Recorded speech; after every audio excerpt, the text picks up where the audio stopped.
जो करप्शन का इल्ज़ाम एलिस वेल्स ने लगाया वो खासतौर पर सक्खर मुल्तान मोटरवे पर बिजली के मंसूबे महंगे होने पर, वो जरा देखिए। On transparency, the lack of transparency can CPEC के मंसूबों में शफाफियत की कमी की वजह से लागत बढ़ सकती है और करप्शन के इम्कानात भी, जिससे पाकिस्तान पर कर्जों का बोझ मजीद बढ़ जाएगा। मिसाल के तौर पर पिछले साल पाकिस्तान की सेनेट कमेटी ने हैरानी का इजहार किया कि मुल्तान सक्खर मोटरवे के बिडिंग के अमल को कंट्रोल किया गया। कमेटी के मुताबिक चीन ने इस मंसूबे में सिर्फ 3 कंपनियों को हिस्सा लेने की इजाजत दी और इन तीनों का ताल्लुक चीन से था। पूरे प्रोजेक्ट की रकम चीनी बैंक्स ने दी, जिसकी पूरी जिम्मेदारी पाकिस्तान पर है। अब शफाफियत न होने की वजह से पिछली हुकूमत पर इस प्रोजेक्ट के हवाले से करप्शन के इल्जामात लगे, लागत बढ़ने और फंड्स की खुर्द-बुर्द के भी इल्जामात लगे। इन इल्जामात के बाद चाइना की कंपनी ने इन इल्जामात पर हैरानी का इजहार किया। ये कंपनी, जिसको मुल्तान सक्खर मोटरवे का ठेका दिया गया, उसने इन इल्जामात को बेबुनियाद करार दिया और कहा कि कंपनी पाकिस्तान में दोनों ममालिक के मुफाद में काम करने आई थी।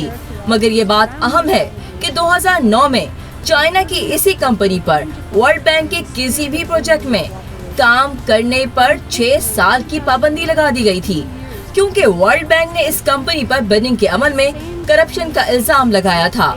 और ये महज एक मिसाल है। हमारे इल्म में है कि पाकिस्तान का कौमी एहतसाब ब्यूरो सीपैक के हवाले से मुतादिद प्रोजेक्ट्स की तहकीकात कर रहा है। अब नई पाकिस्तान हुकूमत खुद तो करप्शन के खात्मे का दावा करती है, मगर हालिया कायम की गई सीपैक अथॉरिटी को करप्शन की तहकीकात से इस्तिस्ना दे दिया गया है। जो लोग पाकिस्तान की तरक्की में दिलचस्पी रखते हैं वो इस हवाले से सख्त सवालात पूछ रहे हैं।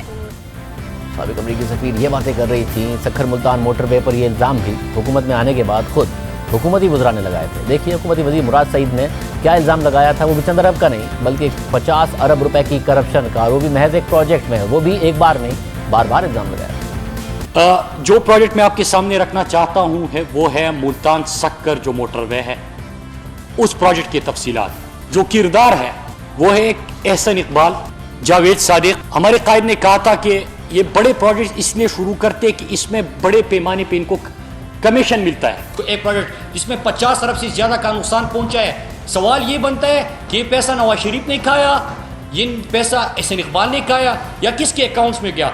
अब ISI भी है, IB भी है, FBR भी है, SECP भी है, तमाम इदारे हैं ना, वो पता लगे। मतलब डॉक्यूमेंट्स तो मेरे पास है, पैसा तो गया, पाकिस्तान के खजाने को 50 अरब से ज़्यादा नुकसान पहुंचा है। एहसन इकबाल साहब, आपने कहा था कि मैं मुराद सईद को नोटिस भेज रहा हूँ और मैंने आपको कहा था कि आप भूल जाओगे, मैं आपको भूलने नहीं दूंगा। फिर चले सुप्रीम कोर्ट, सवाल के जवाब तो आपने आज तक नहीं दिए। जावेद सादिक के किरदार का मैंने पूछा था, मैंने 50 बिलियन से ज़्यादा जो पाकिस्तानी खजाने को नुकसान पहुंचा उसका पूछा था।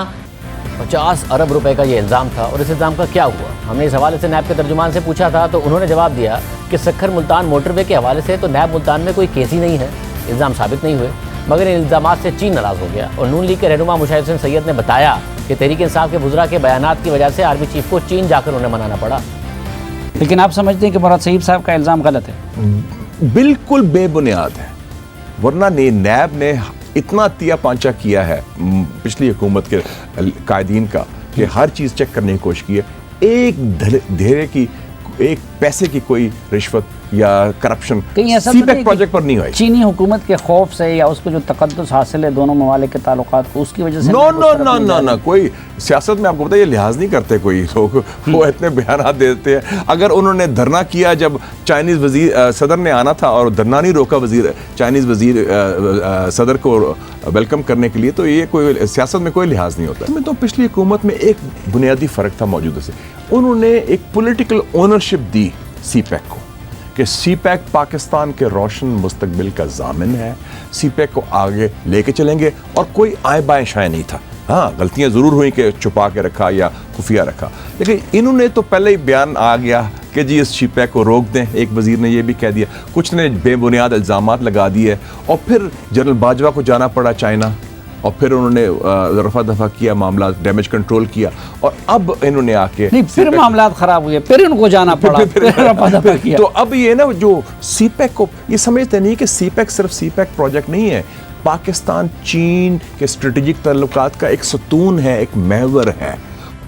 साथ ही सीपैक के तहत ऑरेंज लाइन मंसूबे पर भी करप्शन का इल्ज़ाम लगाया गया। शहबाज शरीफ पर इल्ज़ाम लगाया गया कि ये प्रोजेक्ट उन्होंने किकबैक्स के लिए बनाया। इस हवाले से जब हमने पंजाब के वज़ीर इत्तलात मियां आसिम से पूछा कि उन्होंने ऑरेंज लाइन में इतने अरसे के बाद क्या करप्शन पकड़ी है, तो उन्होंने कहा कि ये सीपैक का प्रोजेक्ट है और वो अपने इल्ज़ाम पर कायम है।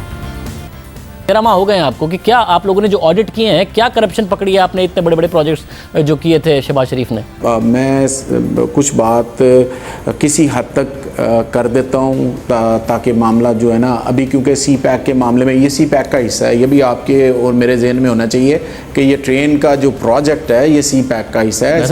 माजरत के साथ आपने मार्च में जियो के प्रोग्राम में कहा कि सी पैक ये इतने बड़े बड़े प्रोजेक्ट किकबैक के लिए बनाते थे, तो ऑरेंज लाइन जब आप किकबैक का कह रहे थे तो आपके जहन में तो होगा ना कि ये ऑरेंज लाइन ही किक है और जिसके किकबैक की आप बात करें शहबाज शरीफ के लिए सी पैक का हिस्सा है।